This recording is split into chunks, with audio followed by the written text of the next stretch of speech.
Hey everyone, welcome back. Matt's going to be talking to us about how we can unblock our organizations from the trauma that we've experienced.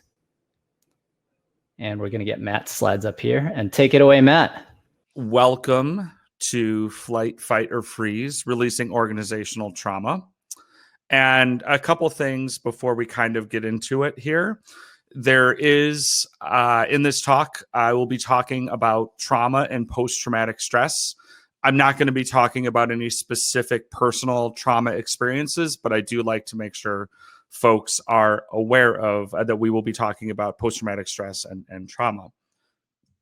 That being said, disclaimer the second, I am a trauma survivor, but I am not a mental health professional.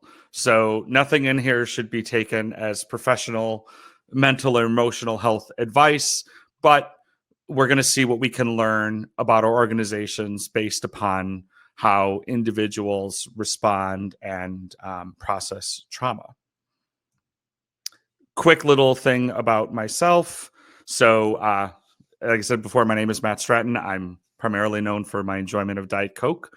I'm a transformation specialist at Red Hat, and according to Ryan Kitchens of Netflix, I have the best hair of any developer advocate. So those are my qualifications, and I'm happy to debate this with anybody in the Slack afterwards. And by debate, I mean talk about the merits of Diet Coke. So let's think about this. Let's talk about zebras for a minute, right? So think about a zebra.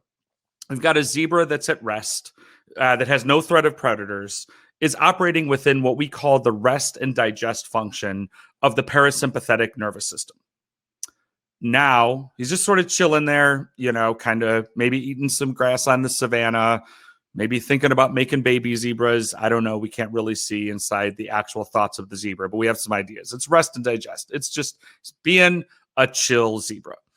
Now, I guess we have a question. So have you ever had nightmares about incidents in the past? Love to get some feedback on that. Yeah. So while you're answering that, this was a very dramatic moment that was about to happen. Speaking of nightmares, the zebra's about to get a nightmare, which now the zebra's being chased by a lion. And when this happens, drastic physiological changes occur with the activation of the fight or flight response of the sympathetic nervous system, right? So the heart rate increases, breathing increases, there are large amounts of stress hormones like cortisol and adrenaline are released into the zebra's bloodstream. The pupils dilate, the blood pressure goes up, and any non-essential functions like digestion come to a stop. The zebra's nervous system is literally preparing for it to run for its life. So what happens if the zebra gets caught? If the zebra gets caught, the nervous system becomes overwhelmed and it has no further solutions. And the zebra plays dead. And this is the freeze response. So this is also the point where we would consider the inflection of trauma. So zebra plays dead, lion drops the zebra, maybe goes to look for another one and goes off and is going to come back to, you know, deal with its dinner later. So if this happens and the zebra survives the encounter, it gets up and what does it do? It literally shakes. It shakes it off and it returns to a resting state.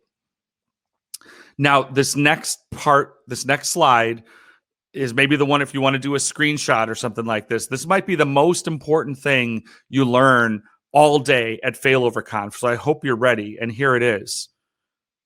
Humans are not zebras, right? So keep that in mind. The autonomic nervous system is common to all mammals, right? So that fight or flight response. But here's the thing.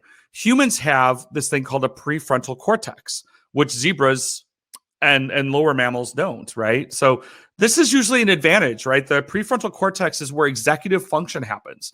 That's where we can evaluate the difference between good and bad, same and different, understanding consequences. This is all because of having a prefrontal cortex. But the disadvantage is that we mentally replay traumatic scenarios.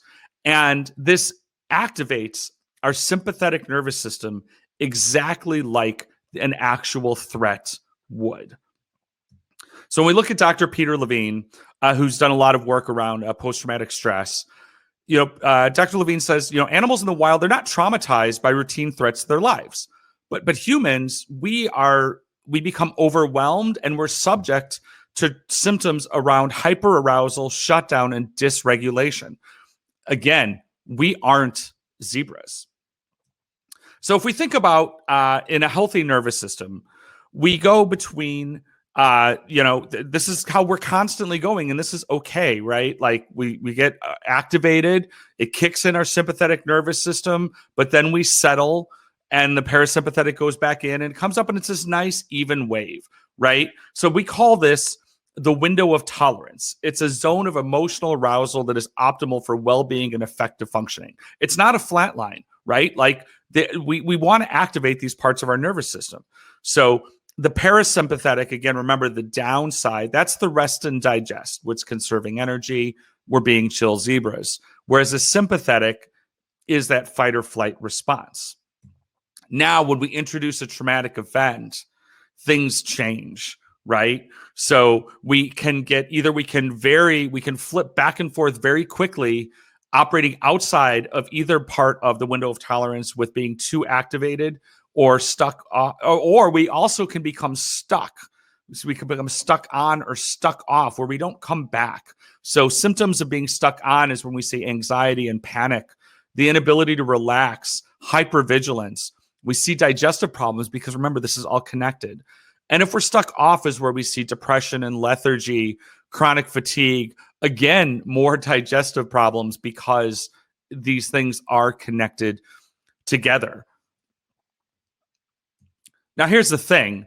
Trauma is not simple. We like simple things. We like things that are very, very straightforward. But the bad news is when it comes to trauma, that's not true, right? So here's the thing. The trauma occurs, right, when your nervous system is overwhelmed, right? The active response to a threat just doesn't work, right? And then the nervous system activation, like I said, it's the same for real or imagined threats, right? Whether it's actually happening or you're remembering it or perceiving it, you can have the same activation. And here's what I perceive as overwhelming or my capacity for a solution. It might be different than what you perceive as overwhelming. It's subjective and relative. So how does this apply to our organization, to our companies, to our teams, to things like that? Because again, this is not a mental health talk, right? So let's go back and we look at a deregulated nervous system again. And when we think about how this might apply to an organization when a traumatic event occurs, and the point of this metaphor, this traumatic event is an outage or a large incident, something of that nature, right? So when this happens, again, normally our organization's operating in that window of tolerance, something can happen, performance goes down, we kind of activate, we do some response, we deal with it, we handle it, we go back to rest, digest, we go back, we ship some features. But sometimes these incidents can have the same effect on an organization as trauma does on an individual. So if organizations are hyper-aroused, which means being stuck on, they might display effects of constant vigilance. I mean, it kind of sounds like they're trying to fight Voldemort, right? They'll be hyper-aware of threats, and that takes energy away from being able to move forward and innovate. These are organizations that are stuck on. A lot of times this can be reflected in how leadership approaches issues and outages. You see a lot of wartime metaphors, right? The other thing is production support teams are very common in organizations that are hyper aroused, where you have people that are focused only on quote unquote fixing things and responding, right? And it's a lot of misdirected energy. Likewise, an organization could be stuck off and hypo-arousal, which is being stuck in the freeze. And this is when you see again, innovation stagnates. And this is the idea of, well, what causes issues? Change. So let's not change. Analysis paralysis, right? Doing releases once a quarter because we need to be super duper safe and we need to think about every possible thing that could possibly ever go wrong before we ship anything. Those are organizations that are hypo-aroused. And keep in mind that signals may remind us of something that happened before. They may seem similar, but it's not the same situation. We like pattern recognition as humans, right? It's part of that prefrontal cortex. We're looking for patterns. And signals may seem the same as previous lived experiences for our organization. We would say, okay, we've seen this happen before. We've seen telemetry coming in. We've seen user behavior this way. And last time that happened, it meant this. And so that's going to get us to kind of respond the same way. But our systems are complex, y'all, right? So it's not as simple as one signal indicating something that happened before. So this is a part of the talk that when the non-virtual part, I'd say, how many of you flew on a plane to get here today? The answer is none of you, but a bunch of you have probably been on planes before. So let's think about how, at least in the US, we have to remove our shoes because of the TSA. So on December 22nd of 2001, this cat, Richard Reed, he tries to ignite explosives hidden in his shoes on a flight from Paris to Miami. So as a result of that, the TSA is like, whoa, people are trying to blow planes up with shoes. So they randomly start searching people's shoes. And then in 2006, the TSA mandates that all passengers must remove their shoes going through security. And then a few years later, it's like, okay, or you can give us $100 and then you don't have to do it anymore. So that's a different talk. So again, we're looking at, we saw a signal, which was people wear shoes. Therefore, shoes are dangerous, right? I love this saying from Jennifer Brea. She says, there's a saying in medicine that when you hear hoofbeats, the first thing that should come to mind is a horse, not a zebra. I'm sure you've all heard that before. It's a very fun little saying that people like. But as Jennifer says, this cute phrase has killed many zebras. So just because we think it's most of the time it's a horse, doesn't mean it's never a zebra. And it doesn't mean it's unlikely to be a zebra. This is like when we start looking for that singular root cause, right? And also look at zebras again. So there's a theme. It's a thing that's happening. So what are the things we can do to understand our window of tolerance as an organization? We need to think about how we can identify when our team or our company or our org is becoming dysregulated. So take some time, think about those examples I was giving before, and think, and everyone's organization's a little bit different, but take that mental exercise and kind of say like, hey, how does my company respond? Are we stuck on? Are we stuck off? Because understanding that is the first step. So similar to Dr. Levine's quote, this is another really important way to think about it, which is resilient organizations are not traumatized by routine threats to their mission or business, whereas non-resilient organizations are readily overwhelmed, and they're often subject to symptoms of overreaction, shutdown, and a lack of regulated effort. And this quote comes from me. But I'm not a doctor. And yes, I did just quote myself in my own talk. So we got to think about how to regulate. And no, this is not a reference to Warren G, but it should be.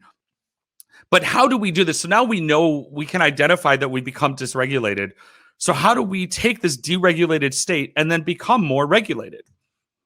So in individual post-traumatic stress, there is a type of alternative therapy called somatic experience. And this is aimed at relieving the symptoms of post-traumatic stress and other mental and physical trauma-related health problems by focusing on perceived body sensations. And this was created by Dr. Peter Levine. So you see how this all comes together, right? So in somatic experience, soma means body, right? So we're going body first. We're leading with the physical sensations and then making connections to how we respond to the memories and triggers of trauma. When we think about organizational somatic experiencing, what we're trying to do is create a similar focus on the response to train ourselves to have the reactions we would like to have when one of these traumatic experiences happens to our organization. And I know this is a controversial thing. You are at Failover Conf, though, so I don't know how controversial it'll be. Come along with me here, though. There's a connection. So in somatic, it means body first, right? We don't start with the mind. It's not top-down talk therapy. So if we were to start with the mind and we're to start with that, it's like looking for a quote unquote root cause during an incident, right? We are focused on the symptoms at that point, and that makes us look for the wrong patterns. So, and again, by the way, there is no real root cause. There is no singular root cause. Well, there is one, and you know what it is? It's the Big Bang. We instead want to talk about contributing factors, right? Because there are multiple contributing factors that led to the situation that we had. Complex systems, y'all. So we're not just, and this is again thinking about leading from in somatic experience, leading from body first. Game days are awesome, right? So we want to make an association with outages and issues as being a safe place, as a usual thing. That's no big deal, y'all, right? So game days can really help us do that. They're a great way to help reiterate that feeling that we want to associate with an incident, but they have to be done properly, right? You can't just have them. They need to be low stress and they need to be safe. The point of a game day is not to practice under pressure, but to associate response with a safe environment. In an organization I used to work for, it came up to say, well, when we run a failure exercise, the participants should not know the thing that we're testing because otherwise it's not a good test of their ability to troubleshoot.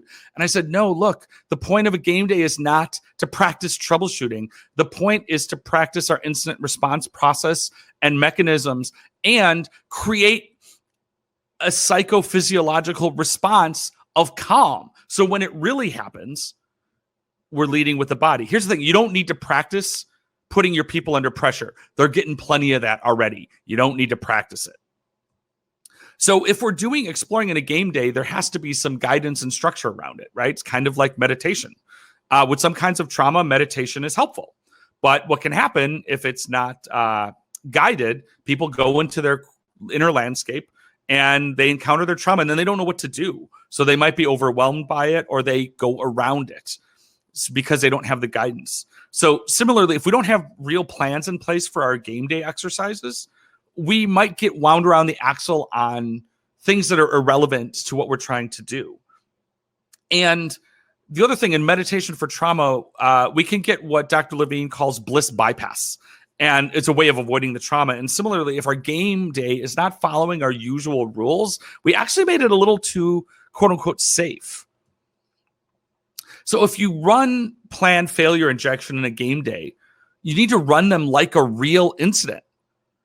And so I used to work at PagerDuty, and we would run these things called Failure Fridays. I mean, they still do. Actually, now they might be any day, but Failure Friday is awesome for alliteration. But a failure injection exercise, a Failure Friday at PagerDuty, follows the full incident commander process. In fact, it's actually how incident commanders get trained at PagerDuty. But what happens is this creates an organizational association of a safe place for incidents. If we're doing this every Friday under just normal things we do and following that process, when we go into that process at 2 a.m., when everything's on the line, we have that nice physiological response. This is another reason why you should always run all your incidents at their initial severity. Even if you start them and realize they weren't an incident or weren't a Sev 1, still run them through their full course. That doesn't mean you don't lower their severity during the incident. That's fine. But run them using that process because it's continually saying that when we do this incident response process, this is just normal. This is just business as usual. It's not an isolated event. And blamelessness is just the beginning. Right? We need to process the failure and the outage through all the information that we have. And that processing has to have a conclusion, right? Otherwise, it's fundamentally unprocessed trauma. So there's this misconception that to process trauma is to get it all out, right? But that's not enough. It's not enough just to sort of like experience it and talk about it, right? You need to integrate those experiences into our coherent whole. And that includes telling our stories as well as changing our autonomic nervous systems, which in the case of an organization is how we respond to incidents and outages. It's really important to tell our stories. That's how we process them. And this happens for individuals, but also for organizations. It's our postmortems need to be shared, and it's not just enough to just sort of dump a doc into Google Drive somewhere and email it out. The storytelling is something to experience and hear that. And the sharing of them is super duper important. So, I like to say that write-only postmortems don't help anyone. And J. Paul Reed, who will be wrapping things up for us today, has done research and saw, interestingly, that the larger the organization, the less likely teams were to share their postmortems with each other. And the irony being, the larger the organization, the more important you could make the argument is for them to share, right? You don't know what you don't know, and you don't know what's going to be interesting or something you can learn from. I like to sort of wrap up by talking about some cognitive distortions and how they apply to how we approach reliability and resiliency in our socio-technical systems. So cognitive distortions are exactly what their name implies. They are distortions in our cognition, right? They're perspectives with bias. They are irrational thoughts and beliefs that we unknowingly reinforce over time. So they're often subtle, like it can be kind of hard to see we're doing them when we're in the middle, when they're part of a regular feature of our day-to-day work and how we normally run. So there's generally accepted to be 16 different types of cognitive distortions. I'm not going to go through all of them, but I'm going to talk to a couple that might be causing issues for your team and your organization. So the first one is this idea of polarized thinking. Right? This is also known as all or nothing thinking. It's seeing everything in extremes. Everything is great or everything is terrible, right? It's either perfection or total failure. So remember, our systems are always in some state of degradation. We don't have perfection. Things aren't always up or always down. And then there's overgeneralization. And this is where we take a single instance and we generalize it into being an overall pattern. On a personal level, this might be, well, I got a C on that test, so I guess I'm stupid and a failure, right? And an organization, it could be, well, we had a Sev 1 on that service, so it's clearly unstable and probably the worst thing we've ever created, right? And then when we combine this with another distortion called the mental filter, this manifests as seeing only the negative and eliminating all positives about a situation, a person, or a system. Remember, our systems are up more often than they're down. If you had a system that was down, quote, all the time, like literally all the time, you wouldn't actually have a service. Fortune telling, we do this a lot in tech, right? We feel that if we have data that will be predictive, machine learning, that we can, if we only know enough, we can predict the future. I'm sorry to tell you that no, you cannot, right? Yes, we can start getting ideas on what is likely to happen. But again, our systems are complex and the people that make them up are complex. So we need to understand that our predictions are not fact, but actually just one of several possible positive outcomes. And a control fallacy manifests as one of two beliefs, either that we have no control over our lives and we are helpless victims of fate, or we're in complete control of ourselves and our surroundings, giving us the responsibility for the feelings of those around us. Both feelings are equally damaging and both are equally inaccurate. So no one is in complete control over what happens to them, and no one has absolutely no control over their situation. So this can manifest within tech as either, management is just always making these terrible decisions. I've got no control, so everything just sucks. Or oftentimes, again, I come from a sysadmin background, so the way my folks would say it is, if we only could control these developers, then everything would be great. Control fallacy. So to bring it back to Dr. Levine, being resilient means that we don't see things from the perspective of things that happen to us. It's a matter of what we can do going forward. A culture of blame creates a culture of helplessness. These slides and a bunch of other links about somatic experiencing and all sorts of backup stuff I talked about are available at speaking.mattstratton.com. It's been my pleasure to share this with you today, and I look forward to answering any questions or just talking about this in the Slack. Thanks so much, everybody.